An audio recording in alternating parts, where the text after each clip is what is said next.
And Mike Pence, come on, Mike Pence, what you doing, bro? Mike Pence, what you doing, bro? Sit down, Mike Pence, bro.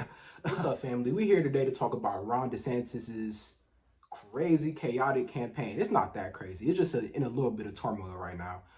So the Washington Post just posted this bombshell story, talking with some people that are inside of DeSantis's camp, saying that there's some infighting, and that's the reason why his campaign has been so underwhelming. But we're gonna get to it today. So first I want to start off with asking the question, who is Ron DeSantis? Ron DeSantis is the governor of Florida right now. He won the governor election against the now extremely disgraced Andrew Gillum. Now we're getting our first look at evidence from the overdose emergency involving former gubernatorial candidate Andrew Gillum. And we're talking about a very messy hotel room with drugs scattered everywhere. Oh, Andrew Gillum. Oh, I'm sorry. I had to bring up Andrew Gillum. I just had to, man. I went to Florida A&M University for a couple years, bro, while he was the mayor of Tallahassee.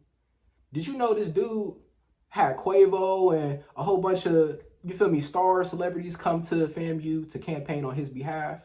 To turn out he's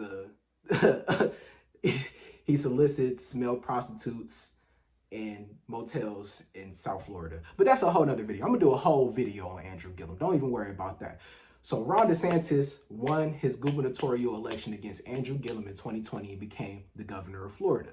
So to say that DeSantis was a controversial figure is an understatement. I mean, last year he made headlines on headlines on headlines. First for going after Disney for doing crazy stuff. I mean, you could just look in any news story in the past year who mentioned DeSantis, you would hear about any of this stuff.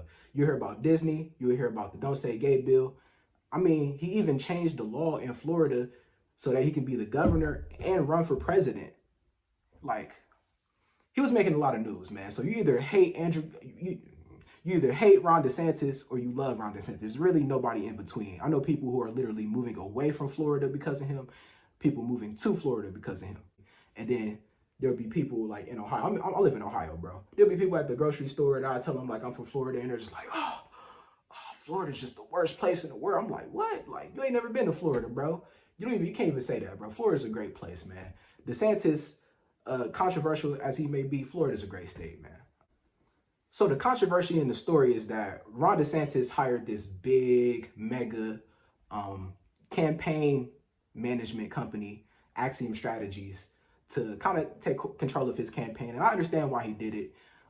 One is the number one political strategist organization that they say, Republican political strategist organization. I looked up the organization, man. Jeff Rowe is the leader of the organization.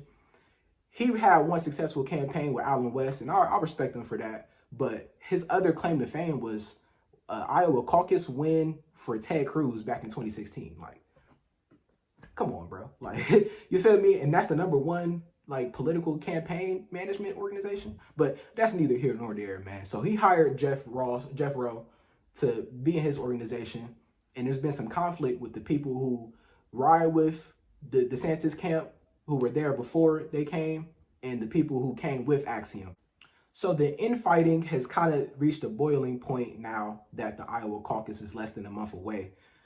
So Jeff Rowe, who was the head of the super PAC that is running DeSantis's campaign, stepped down, and 5 other people who are associated with Axiom stepped down as well. Now, I do have to let you know that the campaign, the super PAC, is called Never Back Down. I love the name of the super PAC. I just love like the theatrics that are involved with politics, man. It's like the WWE. That's why I'm so engaged with it, bro. Who names their PAC Never Back Down, bro? Like, that's a life message, bro. That shouldn't be the message of a political campaign, or should it? I don't know, man. So the Never Back Down super PAC has a new head. They're not associated with Axiom Strategies anymore. I think the campaign is going to end anyway soon because nobody's beating 45, and we're going to see with the Iowa caucus. So how do you feel about DeSantis? Do you think his campaign is going to work out? Do you think this little hiccup is going to affect his campaign in any way? Or do you even think that none of these GOP presidential nominees, hopeful nominees, none of them should be running campaigns anyway, man? I mean, Tim Scott, come on now, Tim Scott, bro. Like, Ron DeSantis, he's just been underwhelming. He hasn't had the charisma that Vivek has had, or he hasn't got the momentum that Nikki Haley has because she's a woman and she's running a platform that's anti everybody else that's on. And Mike Pence, come on, Mike Pence, what you doing, bro? Mike Pence, what you doing, bro? Sit down, Mike Pence, bro. But that's all I got to say. I hope everybody have a wonderful day.